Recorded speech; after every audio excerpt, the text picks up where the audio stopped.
For a great cup of joe, there's one thing you should know. Your morning brew can also be playful. Buff Boy Brewing guys make the temperature rise, and you surely feel naughty when you swallow our coffee. If you want some real heat, give your mouth a fine treat. You will want some more, rest assured. Buff Boy Brewing, you can't get enough of. It's time for The Scribble, your weekly fix of celebrity chats, bizarre stories in the news, and basic random chatter with best-selling author and syndicated radio host Jeremy Bradley. Make sure your seat is in the upright and locked position and your barf bag is securely in place. Here's Jeremy Bradley. Thank you very much, Larson. Jeremy Bradley here. This is The Scribble. Thanks for tuning in at thescribbleshow.com and on SoundCloud and iTunes. What a week. I don't even know where to begin. All right, so some big stories this week, okay? Aaron Hernandez, we know that story. Bill O'Reilly, we know that story. Richard Simmons, you might not have been tuned into that one, but I'll talk about that one in just a bit. Of course, now the Pepsi and United scandal are somewhat over, aren't they? Kind of. That's the thing. It seems like this week, Wells Fargo, though, that's the latest scandal. It's like all of these big corporations are just replacing each other every couple of days. I don't have a recollection of this many. I guess they are all scandals. I'm going to use that word. I don't have a recollection of this many scandal after scandal after scandal in a very, very long time. But something that hasn't wavered throughout this whole thing is that CNN cannot break away from mentioning the name Donald Trump for at least 6 minutes. That's not true, by the way. On Wednesday, the day that Bill O'Reilly was fired from Fox News, I was watching Anderson Cooper, AC360, and they did devote about 30, almost about 40 minutes, if I'm not mistaken, to the Bill O'Reilly thing. But naturally, they've got the panelists on, right? Now, it's not just necessarily a news program anymore. You've got to have these debates, which equals yelling on cable news. And they did somehow tie Trump into the whole thing, right? Because Bill O'Reilly and Trump are buds, and they go to baseball games together, and they have milkshakes, or, they were playing all these clips. So yes, they actually took the Bill O'Reilly story and twisted it into a big Trump discussion. And again, I'm kind of sitting there as a Canadian, sitting there watching going, it's not always about Trump, but it is for some people, which is just, it's very bizarre for me. Now, we had a Canadian Prime Minister several years ago that many people didn't like, and you just kind of complained and you bitched about him, but it's not like you tweeted about him every hour of the day, and it's not like the TV news was showing stories about him. His name's Stephen Harper, if you don't know who I'm referring to, or, you can look that up. But I'm just...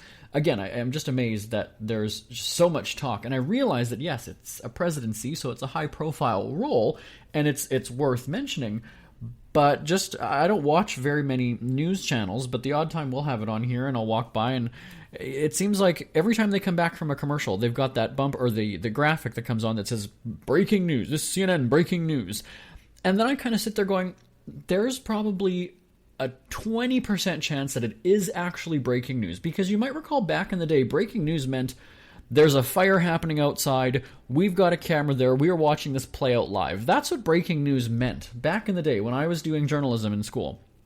It was, we're on the scene of a car crash and we can see the fire trucks there and there's an ambulance there, somebody's being taken away. That's breaking news, that's happening right now. They use breaking news now just to mean important story, I think, is what it comes across as on CNN. So yeah, there's a good chance that when you're watching CNN, it's either going to say the word Trump on the screen, or they'll have the header that says breaking news. And then you sit there going, no, that's something that happened like 3 hours ago. Again, Wednesday evening with the Aaron Hernandez story, that happened at 4 o'clock in the morning. It's not breaking news at 6 o'clock, 7 o'clock at night. Unless there's a major development, that was breaking news first thing in the morning. On that subject, so Wednesday, I was up at 4 o'clock in the morning Pacific, and it's going to be a busy day when you get word of, a suicide like that for a sports star anyway, and then there's a story that Richard Simmons was hospitalized, and there's a bit of an update there, and then you hear that one of the George Bush's was hospitalized. And then there's talk that Bill O'Reilly's potentially getting fired in the next few hours. And so that kind of set the scene for my Wednesday morning. And that's what I loved about the news business just before I was going into school. I knew that I wanted to do it because it was always like, what's going to happen today? You never really know. If you work at CNN, it's always going to be breaking news, apparently, even if it's not. And so I actually was really invigorated. I'm not a morning person, but having those stories snowballing at 4:30 in the morning, 5 o'clock in the morning, and then doing the show, and then watching them all day going, okay, now we've got confirmation O'Reilly's fired. More details about the suicide. Now here's a statement from Richard Simmons. That's actually why I got into the business. Not to say that I'm a news reporter, because I'm not by any means. We just talk about the fluffy kind of things on our entertainment wrap-up show. But that's what's really cool about it, is because you go into work not knowing what the hell's going to happen that day. You know you're going to talk about it because that's the job, but what are the stories going to be? So a little bit of insight there.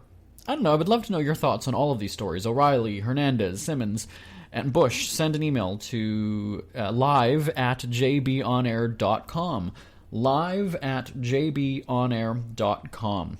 Last week on the show, we had those highlights from Air Canada's Dreams Take Flight. It was an incredible trip. I can't talk about it enough because it's a great initiative. I'll recap one more time if you've missed it. Air Canada has 8 different locations in the country where they load up a plane full of kids. In our case, when we went, it was 140 of them, with parents' permission, I should also point out.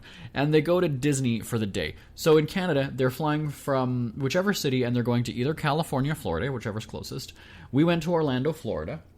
You get to the airport just before 3 o'clock in the morning. You get on the plane, you board the plane 4:30, you fly out at 5 o'clock in the morning. We got there almost just before 10 o'clock.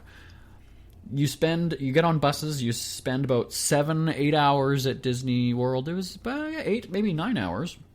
The kids go shopping at the end. They're allowed to get some souvenirs. You get back on your buses, you go to the plane, you get on the plane, you have dinner on the plane, and you're home. We were home about 1 o'clock in the morning, and it's almost literally a 24-hour day. But a fascinating trip. I was a media guest once again. So check out the highlights. We have it at dreams.jbonair.com. It might still be on the front page of our website if you're listening to this the week that we're uploading it here. It's dreams.jbonair.com. We've got pictures, we've got interviews with the kids. There's a couple videos as well. So it's a great initiative, and it's done by volunteers, and it's all contributions from donors, corporate sponsors, things like that. So I encourage you, if not to donate, at least to help spread the word about it. dreams.jbonair.com. And if this week wasn't busy enough, it was my grandma's 89th birthday on Tuesday. And we had a get-together on Sunday for Easter, and we like to kill 2 birds with one stone. We had her birthday party on Tuesday, and so it was great because you had almost everybody there. A few people were out of town, so not everybody was there, and it was a great time. And coincidentally, she also is in a bowling league with my aunt and my mom and several of their family friends. And my uncle had sent an email early Tuesday morning. Not 4 o'clock, because I'm not usually up at that time. But he sent an email saying, we're going to get a cake and we're going to surprise her at the bowling alley.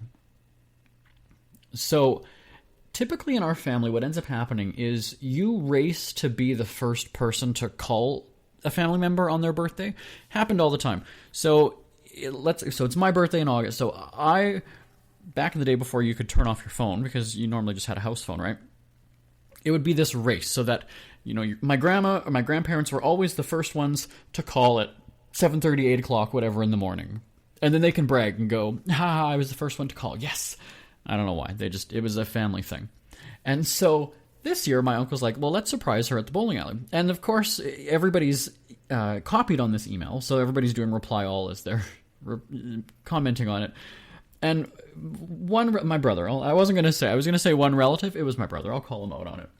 He says, how about none of us call her and we just show up this evening at the bowling alley? He thought that would be a great surprise. I'm sitting here going, this is a woman who still is distraught about my grandfather's death almost 10 years ago. And at almost every family get-together, cries when she's got to take photos or there's singing of happy birthday, whatever it is, because she still misses him. And they were married for 60-some years. I think it's understandable. And I just thought, you're going to devastate. She's 89 years old. Surprises are one thing. Surprises are good for the heart, but at the same time can maybe not be good for the heart. She could possibly be going through the morning and afternoon devastated that nobody remembered her birthday, nobody thought about her, nobody... And, I mean, I get what his intent was. I totally get it, right? Extra shock value when everybody shows up at the bowling alley. But when you're that age, it's okay if it was your cousin who's, like, 16 years old or 21 years old, like, to play a joke on them like that, right? We'll just all pretend that we forgot the birthday and then surprise party or something, or we all show up at their door. But an 89-year-old woman, probably not. So I was just like, well, that's maybe not the best idea. But if we just don't say anything that we're going to show up and have another cake, because who's going to expect you're going to have a second cake for your birthday? You won't.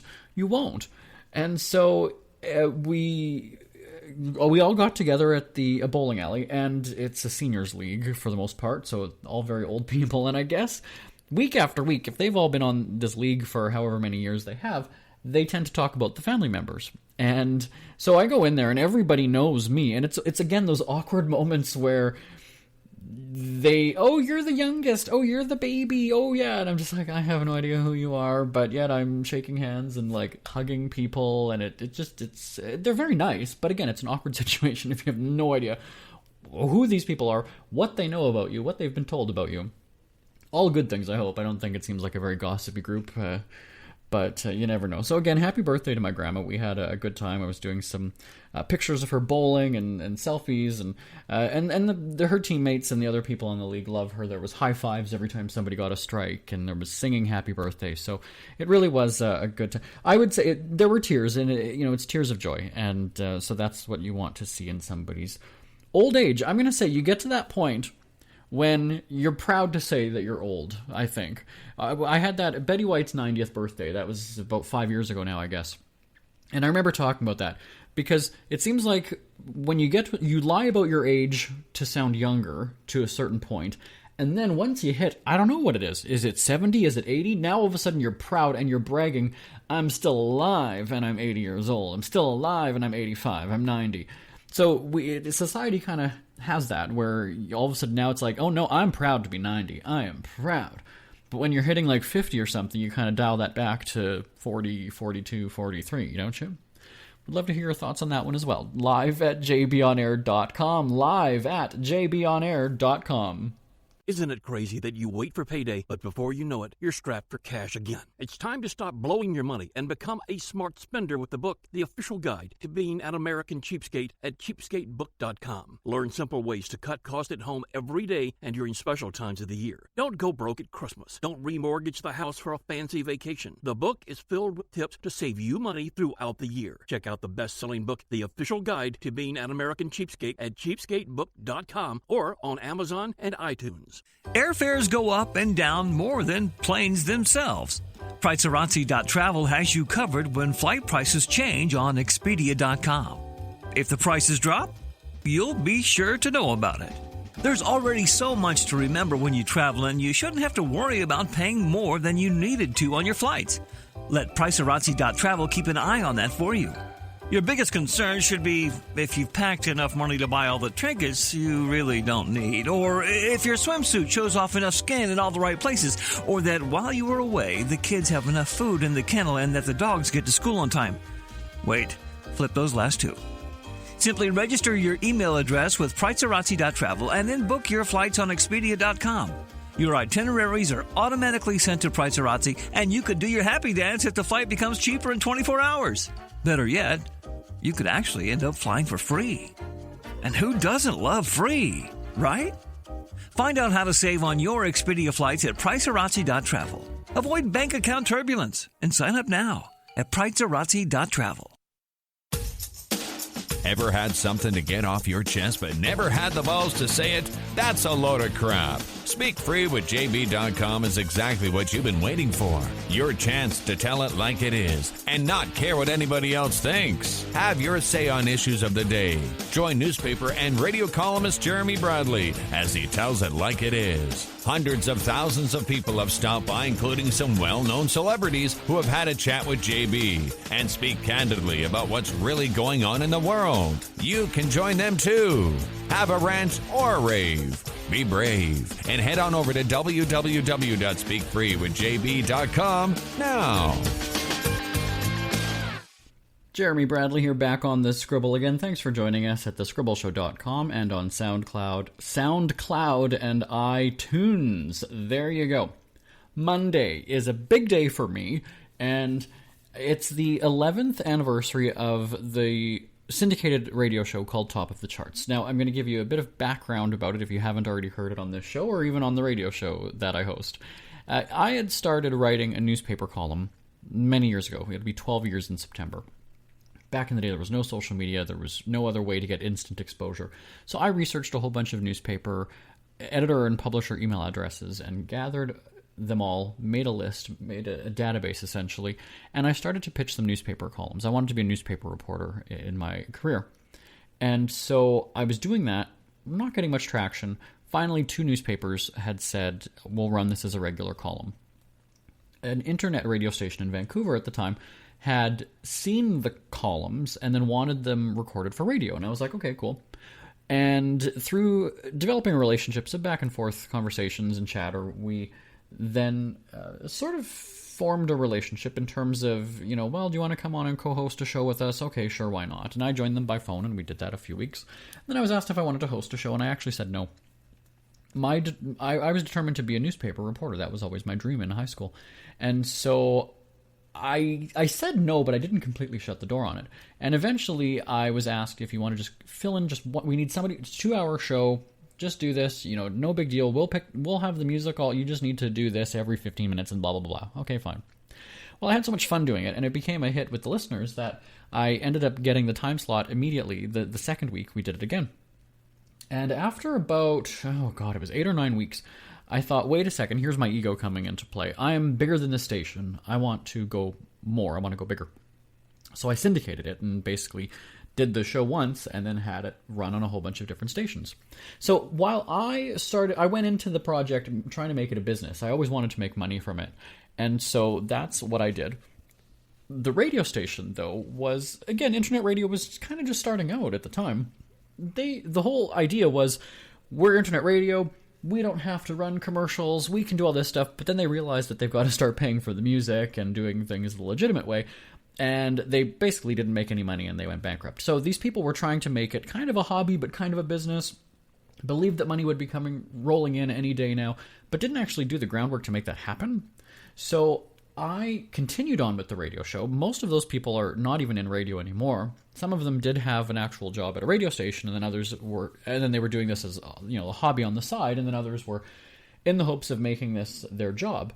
And it failed, but it was a great experience for everybody. And for me, it was just kind of the launching the platform for the radio show. And so now, going on 11 years later, I didn't think that I would turn it into, first of all, talking about celebrity news and stories and gossip, like I was just mentioning at the top of the show, but then going and covering red carpet events and interviewing celebrities and doing these travel shows, or like the Orlando, like we did last week. And I'm essentially paid to go hang out on Hollywood red carpets and drink with celebrities, or I'm paid to go vacation a few times a year because we're featuring a tourist destination. So it's just been an incredible ride, and that radio show has also spawned into this podcast. It's also spawned into my best-selling books that we have, and it's, we're dabbling in radio, newspaper, book publishing, internet, a little bit of social media, not too much into social media, but it's just incredible. It's so fun, and so I'm really excited that we're celebrating 11 years on the air. Anytime that I have, you have one of those days where you just don't feel like doing your job anymore. You might still, I love writing, but there's just days that I don't want to write. I love chatting with celebrities and taping interviews and covering events and doing things like that, but there's times when I'm just like, I think I'm just done with all of this. And then I think about it, and I go, if I throw in the towel now, this isn't one of those things where I'm going to be able to go back to it in a year or two and say, you know what, I've had a change of heart, I want to host my show again. Because once you've cut off that connection or those ties, as an entrepreneur anyway, it's harder.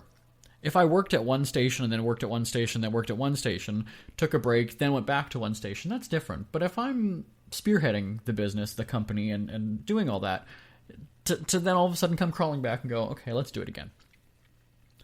I kind of feel, and I don't want to compare myself to Oprah, because I'm not even close to Oprah status, but I think she's kind of felt that way. Hosting her talk show for 25 years, she was kind of just done, right? I'm done with hosting. I'm kind of done. I want to produce. I want to have all the other people be the star, and I just want to be there supporting them. But now look who's coming back in front of the camera again, because you do sort of miss it after a while. So that's my fear, is that I'm going to go and say, all right, you know what, we're done with all this. There go all of our connections at every TV network, record label, PR agency, tourism office, you know, every relationship that we've forged. And if we go and just disappear off the face of the earth for a couple years, few years, I don't feel that we could go back and do it again. I don't know. I just don't think it's possible. I wouldn't want to do that. My ego would kind of not be for that. So I've continued on, and then again I also sit and go, wait a second, if I quit doing these shows and all this other stuff, I'm not going to get to be paid to vacation and take free trips or have these opportunities, because in the grand scheme of things, it's been a pretty frickin' awesome ride. When I started out in my parents' basement 12 years ago, I was this little guy in Winnipeg making $60 a month, not even enough to pay a cell phone bill or Visa bill, whatever it was. So to have all of this come a long way and it be my drive and my determination to make it happen, it's pretty big. And, you know, and then to also we have these prize giveaways at Christmas time and different times of the year, and companies just send you free crap. And I haven't had to buy a new cell phone in I don't know how many years. I haven't had to buy vacuum cleaners and just everything, anything you can imagine. I haven't had to buy a TV in I don't know how long. They will send you these things as a gift because they want you to talk about it. They want you to help promote. They want you to, you know, do whatever. And so yeah, it's a great platform. Anytime I feel like throwing in the towel, my point is that I don't do it. I've stuck it out because it really is. And when we have time in another week, I'll talk about how I don't like the term fortunate and blessed and lucky, because I've worked pretty bloody hard for all this stuff, so I'm not going to say that I was lucky. I was persistent, and I was a frickin' persistent dick, if I can be quite frank with you. But if you talk to entrepreneurs and other people who own businesses, they'll probably tell you the same thing, that's the key, that's the magic, that's the solution to being successful and making it happen. When we were at my grandma's birthday earlier in the week, my aunt had come up, and I don't even know exactly how the conversation started. She was talking to her daughter, so my cousin, and she was saying, do you know what Jeremy used to do when he was a kid? And I think maybe because I was my cousin's age when I started doing it, but at family get-togethers, I would go. I was always the youngest, so when the other kids were old enough to be playing sports or goofing around and doing other things, I wasn't quite old enough. So I would go into my aunt and uncle's office that they had at their house. They had a very old computer. I don't remember what you would call it, but it was at like the black and orange screen, basically. And I would go and I would just start to write stories. I remember writing one about a roller coaster, and I just described going up and then the fast and spinning and going down. And then I printed it. It was only a one-page thing, and I'm sure it's at my parents' house still, somewhere in a drawer, somewhere in the house. And I remember just letting my fingers go on the keyboard. And I don't think that we had computers at school yet that we would be doing writing or, you know, like desktop publishing or any of that kind of stuff. But it was still, again, just fascinating that I was able to do this. And then what I started to do was a family newsletter, because I wanted attention. As much as I was the youngest and was kind of ignored and brushed aside, that was my way to kind of be in the spotlight. So when we had Thanksgiving, I would go into the room at my aunt and uncle's place, write up a story about something that was happening right. You know, we're at Thanksgiving, and here I'm writing a report, and I print it out, and I go and show it around. And so I started a monthly newsletter in our family, and ran that for, I'd have to look, I don't know how many years, many years, maybe 8, 9, maybe 10 years, I don't even know. And so the reason this came up was that my aunt was saying, do you know what he used to do?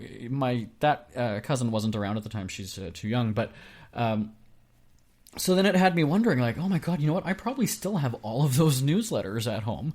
And I do. I have them in my filing cabinet. Now, I didn't go through all of them, but I still have them. And that's what I was doing as a teenager and maybe early 20s, was like desktop publishing. I was laying out in Microsoft Publisher newsletters, basic newsletters. And that was just what I did as a hobby. Then I stopped doing them, and I jokingly said, it's because I got paying gigs, and I was too good for that now. So if you wanted to pay me to do the newsletter, I would do it. And it would probably be even more interesting now because we've got so many people in the family and cousins that are playing sports and doing this and on national championship teams and blah, blah, blah, blah, blah. But I have too much fun running this business, so I just don't do it. But yeah, again, anyway, the success of the radio show, 11 years, it'll be on Monday, and I thank everybody who's participated. I thank the people who listen to it. I thank the people who broadcast it. I thank the celebrities who join us and the people who believed in it from the beginning. Because when you're this young guy in a basement in Canada, they don't know that you're in a basement, but you've got nothing to show for yourself, and so it's very hard to get into Hollywood events or even just red carpet events in Toronto. Because you've got nothing to show for yourself. Now, it's probably harder now for somebody to get involved because there are so many crazed people, wannabe tabloid or wannabe paparazzi folks out there. But I had to build up a reputation for myself, and I did. And it's taken a long time, and now it's great. Not to say that I can just pick up the phone and go, hey, Brad Pitt, come on the radio show, because that's not the case at all. But I do have the ability to send an email and get a response within a few minutes and going, you know what, let's try next week or let's try in a couple months. It's not a flat-out no. It is a lot of times. But certainly when you've got that reputation that precedes you and you've got the links that you can send people and go, you know what, maybe you've never heard of the show before, but take a look at these people, have a listen to the interviews we've done and the things we do. It does make it easier. So that's my little entrepreneurial rant for you. I almost need like an NBC, the more you know kind of thing. But I just think it's good, and I like to celebrate my successes. I know it comes across as cocky when, you want to say, thank yourself for the persistence and not giving up. When you see these award show speeches that people thank everybody else and not want to take credit for their hard work, and it's great to thank other people and acknowledge their support and what they've done for you, but I don't think entrepreneurs celebrate themselves enough. And so from the very beginning, when I started my speakfreewithjb.com website, that was 12 years ago, on the first anniversary, second anniversary, when I was living in my parents' house, I went and got balloons and streamers, and I decorated my little area in the basement around. I had a little office set up in my parents' house.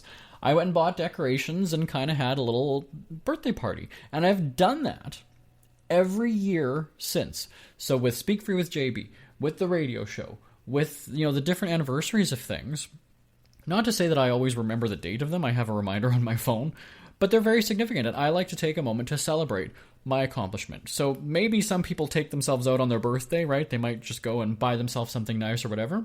I go and do that.